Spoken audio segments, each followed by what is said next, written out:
You're tuned into the P. Rice Show on 89.5 FM WSKB. That was Like the Weather by Arkatex. And right now I'm chilling with Arkatex in the station. What's good, guys? What's good? What up? What up? You know what's good too? You say Arkatex. You know how many times people say Architect? Oh man, there's an X at the end of that word. Do you look at Look at the name. bring you back to school? Well, the very first time I accidentally spelled it with a K, if you guys remember that on the set list, and I changed it. Oh Yeah. I think I called you out on that one. Cool. Yeah, I don't didn't remember that. even realize it. K and an X. I mean, it's easy. Like Yeah. that, but hey, no excuses. So, Yeah. so, you know, just recently in 2013, you guys were working on the VHS mixtapes. Why don't you give us a little bit detail about that and let us know it was vocals, hooks, and No, versus hooks and songs. So, my bad about that. When that mixtape dropped, it was just a big collaboration of everything me and Ralfy have done in the past. Just put something together and saying this is who Arkatex is, and we got a really good response off that mixtape. As soon as we dropped it, pretty much, you know, the show started picking up, the communication started picking up between other people trying to contact us, which was great. We the mixtape actually dropped a year ago last month. Yeah. Oh wow. Yeah. So last month in November 26th, I want to say. Yeah. Was a month, or I mean our year, Yeah. our anniversary of Yeah. VHS Volume 1. Yeah, happy 1 year, guys. Yeah, Really. thank you. Yeah, so it was a dope collaboration of a lot of, you know, some old songs, some new songs, and you know, it's like this is just a taste of what we got.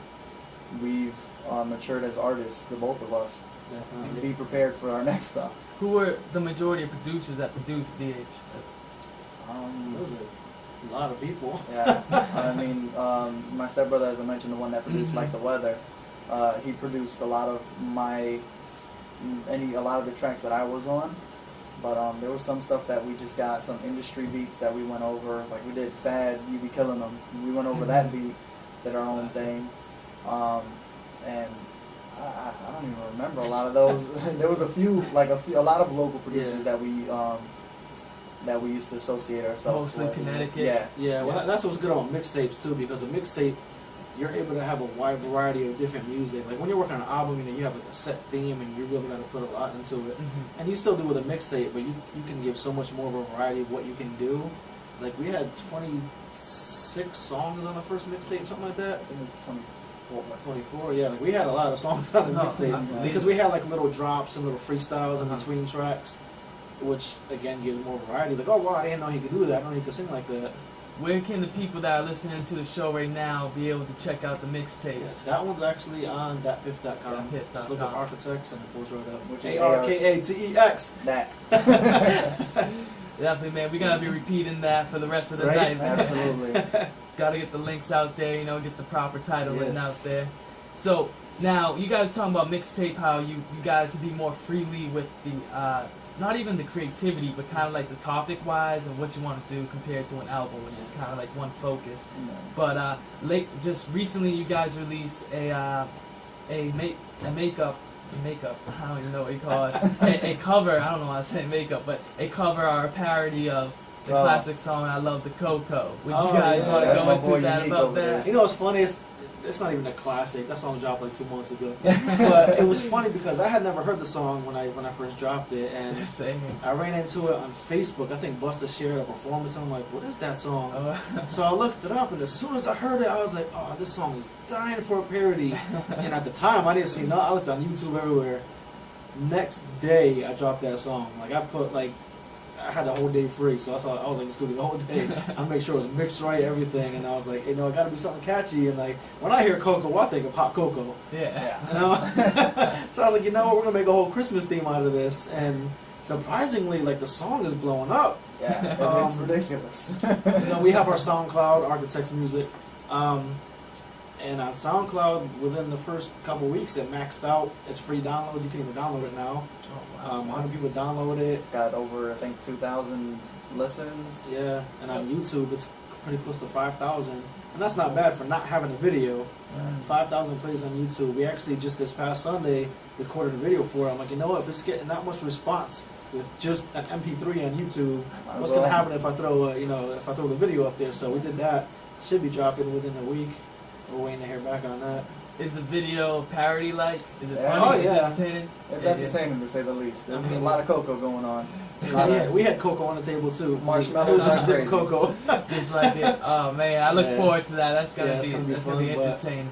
It's on one part it's really cool that it's getting that much attention because it's coming right back to us. Mhm. But at the same time, it's annoying because We make we real do, music. yeah, we have so much good music that doesn't blow up like that. I'm like, man, if we get famous off of parody, I'm gonna be kind of mad. I'm like, but I mean, But hey, I mean, it works. It Yeah. works. It sucks, but it works. Exactly. It gets yourselves out there. I mean, who knows? Yeah. People will start listening to your other material. Yeah, At before the you end of know the day, it. it's bringing in traffic to what we exactly, have it's out, bringing in traffic which to our is dope. sites.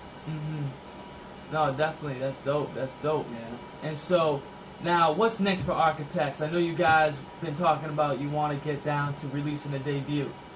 Do you guys have anything in mind with what you want to do with that? Well, we got two projects right now. We got VHS Volume 1.5, which that whole mixtape is going to be nothing but collaborations. I would say from CT to anywhere because it's going to be. We got Pennsylvania already. We got New York, New Jersey. We got a couple in UK already. So we're working with a lot of different artists. As long as you can bring talent to the table, and we always have the quality. That's what we're looking for.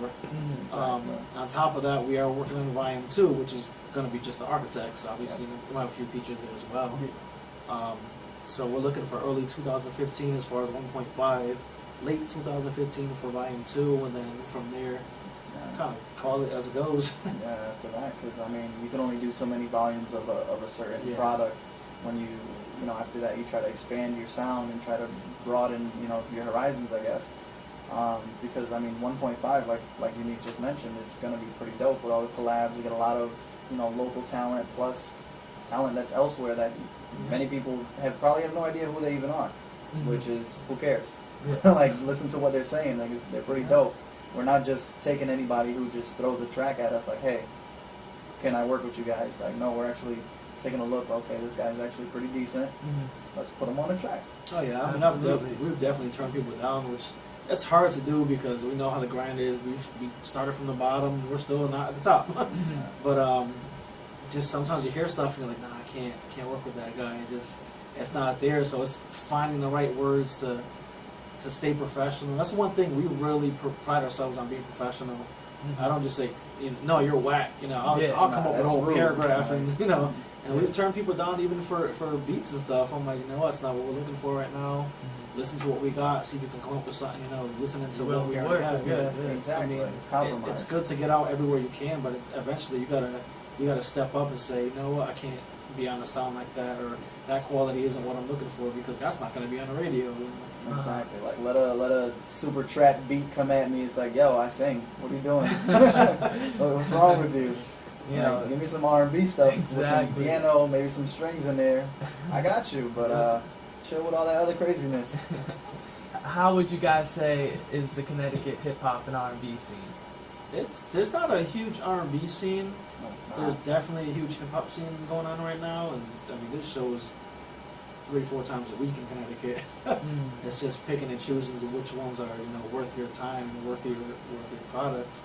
Obviously, if you're just on a come up, I strongly advise you hit every single show that's out there, whether it's whack or hot, because you never know who's going to be there. It could be 5 people, but one of those persons might be somebody important or know somebody important who could say, I just happened to go to this bar, seen these guys, check them out. So it's always, you go to these shows, you give 100%. I don't care if there's one person in the audience. Always an You give opportunity 100%. out there. And no matter what, it's always practice for the next one.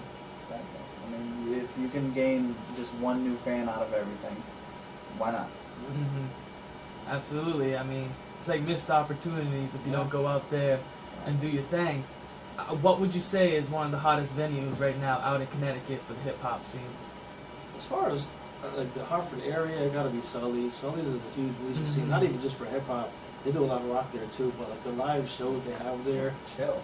they're chill. They pack out. The owners are real cool.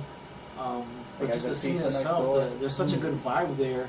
You get great crowd interaction. Everybody's there for the music. They're not just there like, oh, let's go because there's a bar.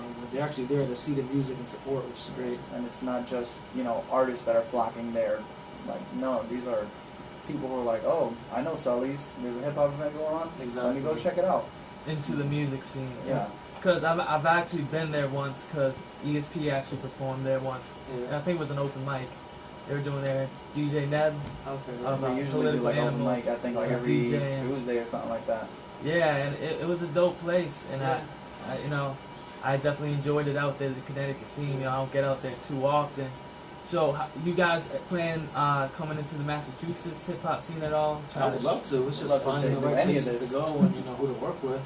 Yeah, I mean, you can't just pick any bar and say we're gonna set up a showcase here, because if there's not a hip hop scene in an area, Who's you're gonna playing come for an out? empty crowd. Yeah. Absolutely. and I mean, hey, the great Pete Rice. We just had a show not too Yeah. long ago, Yes. and we had a blast out here. We would Yeah. love to come back out here again. You know, like the crowd interaction was really dope, and you know, It for really was. people who didn't know anything of who we are, you know, it's nice to get, you know, especially the female, you know, perspective. Oh my God, you sing so good. I was like, thank you, girl. I'll sing for you later. You know, it was not. But all jokes aside, Hell like, yeah. you know, it was really nice getting like the way that the crowd embraced us for not knowing at all who we were.